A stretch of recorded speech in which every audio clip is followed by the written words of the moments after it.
मध्य प्रदेश के मंदसौर शहर में शिवना नदी के तट पर अष्टमुखी भगवान पशुपतिनाथ विराजित हैं। भगवान महादेव की इस प्रतिमा का सौंदर्य अपने आप में अनूठा है। नेपाल के पशुपतिनाथ में 4 मुख की प्रतिमा है, जबकि मंदसौर में प्रतिमा अष्टमुखी है। 19 जून 1940 को शिवना नदी के बाहर आने के बाद 21 साल तक भगवान पशुपतिनाथ की प्रतिमा नदी के तट पर ही रखी रही। एक किंवदंती यह भी है कि इस प्रतिमा को सबसे पहले स्वर्गीय उदाजी पुत्र कालूजी धोबी ने स्वप्न में देखा था। उन्होंने यह बात बाबू शिवदर्शन जी अग्रवाल को बताई। तब बाबूजी और मंदसौर के नागरिकों के द्वारा प्रतिमा को 14 जोड़ी बैलगाड़ी से महादेव घाट की ओर ले जाया गया। प्रतिमा को नदी के उस कोने से इस कोने पर जब ले जाया जा रहा था, तब एक चमत्कार हुआ। प्रतिमा जैसे नदी से दूर जाना ही नहीं चाह रही थी। जिस जगह आज प्रतिमा स्थापित है, यह वही जगह है जहां से वह हिली ही नहीं। आज उस जगह पर भगवान पशुपतिनाथ का विशालकाय मंदिर स्थापित है। उसके पश्चात 21 वर्षों तक बाबूजी ने प्रतिमा का संरक्षण व सेवा की।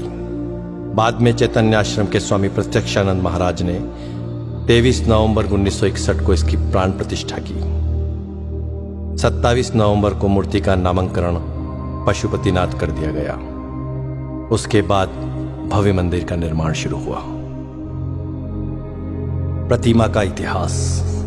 माना जाता है कि प्रतिमा का निर्माण विक्रम संवत 575 ईस्वी में सम्राट यशोधर्मन की हुणों पर विजय के आसपास का है। संभवतः मूर्ति भंजकों से रक्षा के लिए इसे शिवना नदी में दबा दिया गया था।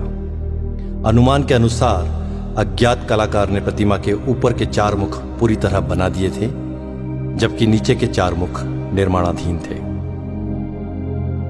ऐसी है यह प्रतिमा।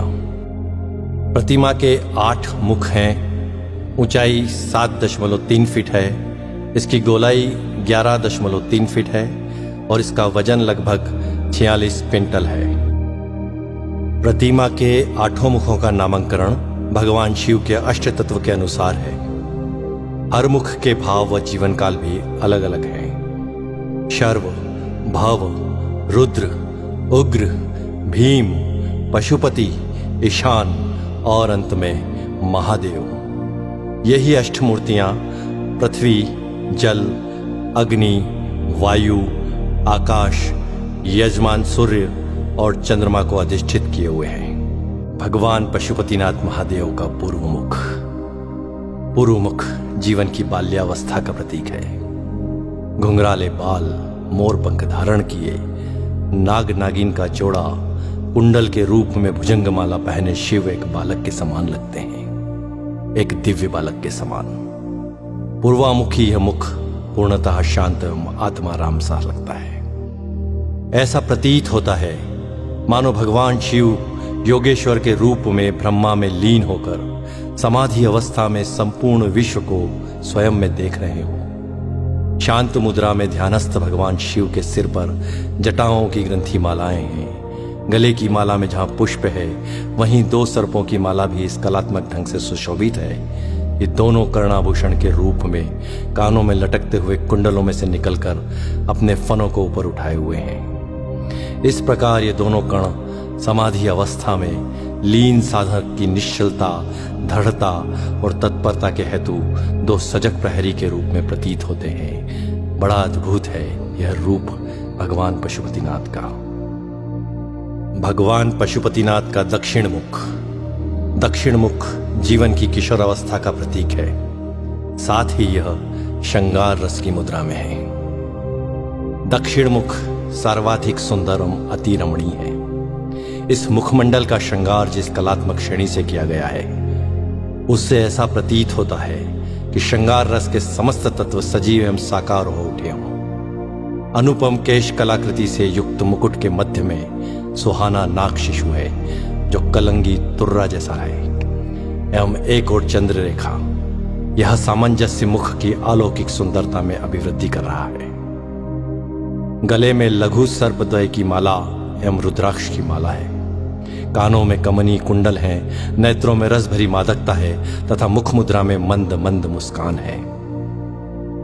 ऐसा लगता है मानो कुमार संभववर अपनी विवाह यात्रा पर चलते समय अपनी श्रृंगार लक्ष्मी की आत्ममोहिनी छवि को स्वयं में वो मुग्ध होकर रसमय हो रहे हैं। ऐसा है भगवान पशुपतिनाथ का दक्षिण मुख। भगवान पशुपतिनाथ का पश्चिम मुख जीवन की प्रौढ़ावस्था को दर्शित करता है। यह मुख महादेव जी का रौद्र रूप भी है। अधरोष्टम नेत्र खुले हैं, मुख वक्र है, पोहें चढ़ी हैं, जटाजूट का अभाव है। सर्पों के साथ केश ग्रंथित हैं। गले में कनेर व आंकड़े के पुष्प की माला है। तप में बाधा डालने वाले कामदेव पर महादेव को इतना क्रोध है कि उनको यहां देख पाना भी कठिन है। तृतीय नेत्र खुला है जिसमें से आंख की लपटें निकल रही हैं। अंगारे के समान धधकते तृतीय नेत्र का तप मुखमंडल पर छाया हुआ है। द्विसर्प के मध्य ओम अंकित है जो भगवान शिव का शिवत्व सूचक है। रौद्र, भयानक एवं वीर, इन तीनों रसों की व्यंजना इस प्रलयकारी रूप से स्पष्ट है। ऐसा है भगवान रुद्र का यह रौद्र रूप। भगवान पशुपतिनाथ का उत्तर मुख जीवन की वृद्धावस्था का प्रतीक है। साथ ही यह हास्य और आनंद की मुद्रा में भी है। कपोल फूल है, जटाजूट प्रसाधन दर्शनीय है। गले में छोटे व बड़े मणियों की माला है। विशाल जटाजूट स्वतः ही श्रृंगार रूप में है। कर्ण कुंडल में सर्प झूल रहे हैं, अटखेलियां कर रहे हैं। मुख का वर्णन भी हास्य के अनुरूप ही है। हास्य मुद्रावश तृतीय नेत्र का आकार संकुचित है जो इस शोभा में वृद्धि कर रहा है। यहां उज्ज्वल धारियों ने शिवगंगा की धारा से श्रृंगारित किया हुआ है। ऐसा है भगवान महादेव का उत्तर मुख।